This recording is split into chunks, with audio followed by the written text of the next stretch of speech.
everyone, welcome back.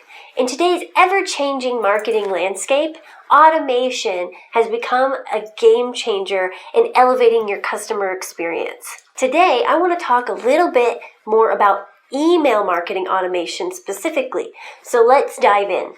First things first, in order to create any kind of automation, we have to understand the journey. So the first part you want to think about is, what is my customer journey? What pieces do they need to have? Questions they need answered, all of those pieces that come into every step of your sales process. What does that look like? And once you've gotten all of those pieces together, that's when you can start honing and crafting automations to speed up that process and deliver that information to them.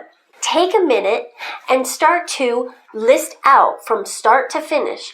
How does my customer go from cold to close? This could be anything from, I have them opt into a free giveaway of some kind, maybe a download, and then after that, push them into getting on a free call with us to talk about their needs, and then from there, that's when I sell them into my program, my service, what have you. That's kind of your first idea, but you could also use it to automate customer service.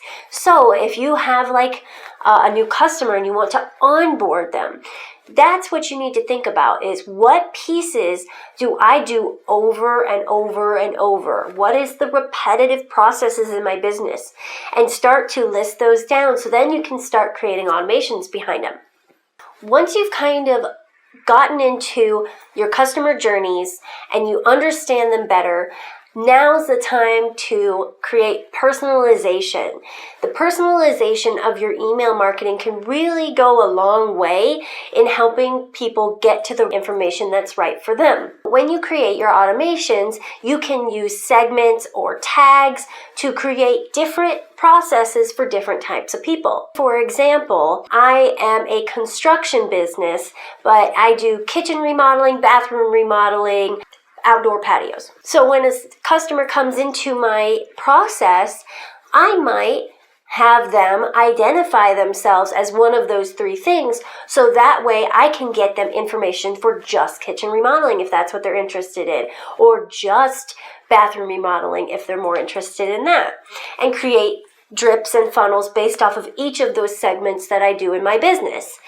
And that way, the person who's actually receiving the information, it's 100% personalized to them. They're not having to whittle through all these emails about kitchen remodeling when they wanted to remodel their bathroom, and you get to the end result faster. This also ties into your welcome series. A lot of times when you're in a direct-to-consumer business, there's not going to be a lot of touch points, but that's totally different if you're a coach or consultant. You need to go through a lot of different steps to get people to the end result. So it makes sense when a new person comes into your space to take some time and create a 5 to 10 email drip system that welcomes them to the newsletter, gets them into some information that they might need right off the bat, and then goes through the process to eventually get on a call with you before they even get into your regular, let's say, monthly newsletters and things like that you put together one at a time. So let's talk a little bit about some different types of automations that you could set up for your business. Abandoned cart recovery is so helpful. It increases the amount of sales that you will get over time, because when someone comes into your e-commerce store, puts something into the cart, puts in their name and email, but then doesn't get to the credit card piece, you've got their information, and then you can set up automations and send them an email saying, hey, you forgot something in your cart. Are you sure you didn't want it? That just prompts in their mind again, oh, right, I do want to buy that, and they're much more likely to actually go back and buy that from you rather than a competitor or Amazon, the big guys. Another automation that's really helpful in most businesses is post-purchase follow-up. Whether they've purchased from your e-commerce store or a product or service, having a follow-up sequence that comes after the purchase is always helpful. For e-commerce, for example, you could give them a discount code for their next purchase, or you could just keep following up with new products that you think they might like. That also ties into your personalization and segmentation. If you can get the products that they have already bought, something similar or something that goes nice with what they've already bought, they're most likely to buy it. With products and services that are more like with coaches or consultants, those type of follow-ups are really helpful for onboarding. Like, let's say I'm a coach and I have a 6-month program, and my people who sign up need certain materials like workbooks and worksheets and things like that. You can create an automation to deliver all of those things so you're not having to reinvent the wheel every time you get a new client. Another automation that you could set up in your business is for birthdays and anniversaries, and not just marriage anniversaries. Maybe it's anniversaries of them becoming a client of yours. Definitely people love to celebrate the little things. Birthdays are huge, especially if you're a retail store or an e-commerce store. Those type of things, giving them a little discount for their birthday. Same with restaurants and other things where, oh, here's a little gift for you for your birthday. Those are really fun, and people love them, and they love to use them because it feels so special. So don't forget about birthdays and anniversaries. Those are always really easy, quick automations that you can create just to celebrate your client. Another type of automation that you could do in your business is education. And this can also tie into your segmentation depending on what they're interested in. Educational content builds that know, like, trust factor. If you're educating them and they're getting really good information from you, then you're going to be able to capture them over a competitor that is not educating them and giving them those aha moments. So don't forget that education can be part of your marketing, and it should be part of your marketing, even if you're a roofer, because I know a lot of people who are in like the construction industry and things like that. They're like, how am I supposed to educate them? They only come to me when they have problems. If you could educate them on how to prevent those problems from happening, or maybe like how to winterize your outdoors of your house, or different tips and tricks that you would want them to know just to prevent problems in the future. Those are the kind of things that you educate your clients on, and they would love you for it. Most people don't want to have to deal with a problem, but if they know that you've helped them along the way, that just keeps you top of mind when they do have those problems and they need you to come fix them. Another campaign that you can think about doing is reactivations.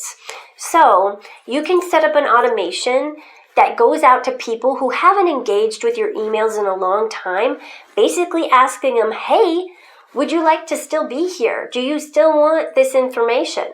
And then if they say, like, you have a button that says yes or no, if they say no, well then that's unsubscribed. And that way, too, you keep your email lists clean. You can focus more on people that are hot leads, and it really reduces your costs, because every single email marketing platform, the more contacts you get into that system, the higher the cost is for that email marketing system, because you may end up going up a tier just because you have more contacts. And if there are dead contacts and they don't want the information and they just haven't unsubscribed themselves, you can help clean up your own list and make sure it's always clean and fresh and bringing in the right people for your business. The next tip I have is about timing and frequency. How often should you touch point people in your email marketing and your email automations? Well, the old adage used to be you need to hit people 7 times to get a result. Well, I'm here to tell you that number has now increased. And the reason for that is because we are all so bombarded and flooded with marketing and messages. So now you have to actually look at around 12 touch points to get people to the point where they're going to buy. Sometimes, one email a month is not going to be enough.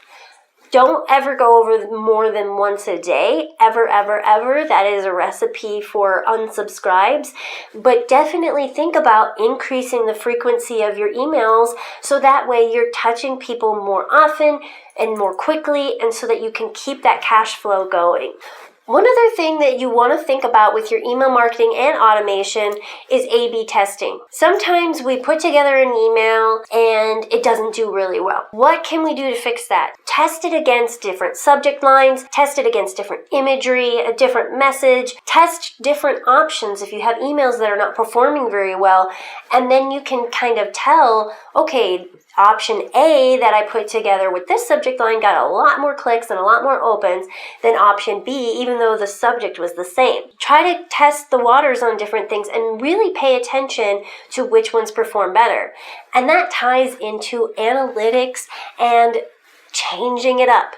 So if you have an email that's not performing, like if you have a 12-step drip and they're jumping off at email 3, we need to look at email 3 and figure out what's wrong with email 3 and why is it making people unsubscribe. So we really want to keep track of our results. That way we don't just set it up and forget it, which is, ideal, right? But we set it up, we checkpoint, we make sure it's still working, and we iterate it. We change it, we make it work better over time. There's one more tip I want to give you, and that is the biggest question I usually get, which is all around CRM systems, so customer relationship manager systems. Which one's the best one? Well, unfortunately, there's no straightforward answer to this. It really depends on what features you need, but I will say I have 2 recommendations for you. If you're just starting out, you have never touched email marketing in your life, this is your very, very first rodeo, I would say to go with MailChimp. Number 1, it's free. And number 2, it's extremely easy to get started on, and there's not a whole lot of bells and whistles that you have to worry about. And it also integrates with all of the e-commerce systems. So it integrates with WooCommerce, Shopify, every single e-commerce system that you would want to use.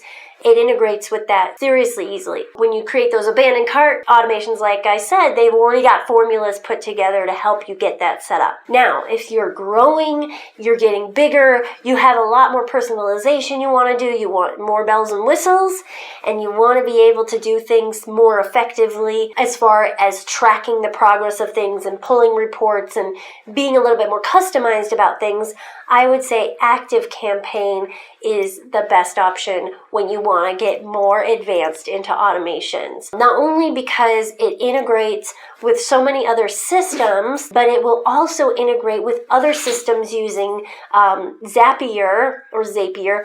I don't know how it's actually pronounced. Somebody tell me in the comments.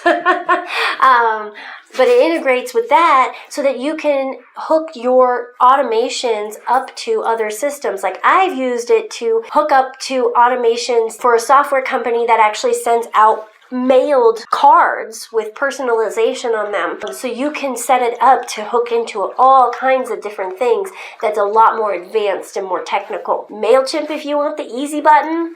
Reactivation if you want to get more advanced. Thank you so much for watching and learning with me. If you have any questions, please put them in the comments below, and I look forward to seeing you next time.